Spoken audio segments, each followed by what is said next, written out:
خب دوستان عزیز، پیام خو خیلی زیاد میآید. ما با این دیگه عادت کردیم. وقتی ما میگم ما در بخارا خیلی زیاد ما و شما رو استفاده میکنیم. من هستم یعنی شما هم همون تو است.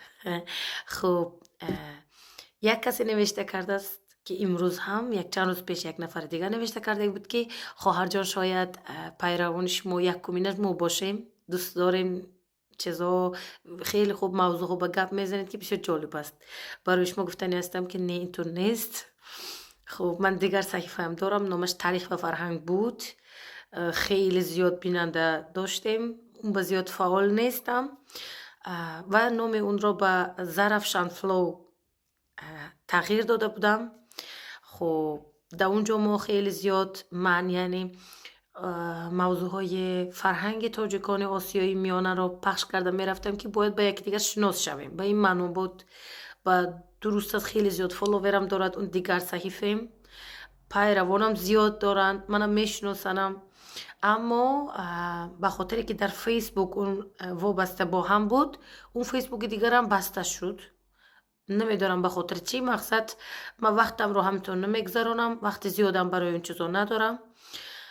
اینجا ما برای هم فکر و هم صحبت پیدا کردم برایش اومدیم و در اینجا کم کم همون تاجیکانی که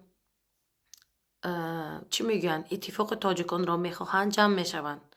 باز همین موضوع های جالب، موضوع های هر روزه و گپ زدن برایش میآیند. ما بسیار خوشحال میشویم. باور کنید نه در این دنیا همه چیز پول است و نه در این دنیا همه چیز با مقصد کدوم کاری انجام دادن می باشد و نوارهای ما هم همچنان. چون که بازم میگویم اون بازیچویی که در این زمان می شود در غفلت اون ماندن در کار نیست. یکم یک باید بیدار باشیم. این نه فقط برای مردمانی ما گفته شده است، برای جوانانی ما مثلا و همه گفتن، برای همه گفتگی است. و گفتنی هستم که به همین پیروانان ما نه مشکلی نیست یا که یعنی در این فکر نباشید. من در این 3 سال بازه در همین تیک تاک یا در فیسبوک یا در یوتیوب هستیم. خدا به 100 بار شکر که خیلی زیاد پیروان داریم. همشون با موضوع های جالب می نویسن، در بارش گپ می زنیم.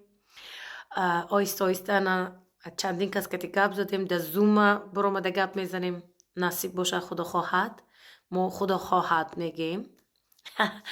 خب همین دیگه فکر میکنم اگر ما بر این جوانا زیاد شوند حتما اتفاقی تاجیکان میشود و از این یکم ضرری نیست، فایده دارد. تاجیکان که اتفاق داشته باشند مثل اول همینطور رفت آمد میشود، بین خود گرمی زیاد میشود. از بس که یکی دیگر دور شدیم خیلی چیز بن اطلاعات نداریم از یکی دیگر، سردی زیاد شده است. یک طرف انگلیسی شده است، یک طرف روسی، یک طرف در بین مونده پاکستانی. به همین خاطر که کم کم یک دیگر رو ما شناسیم از این طریق خوب است.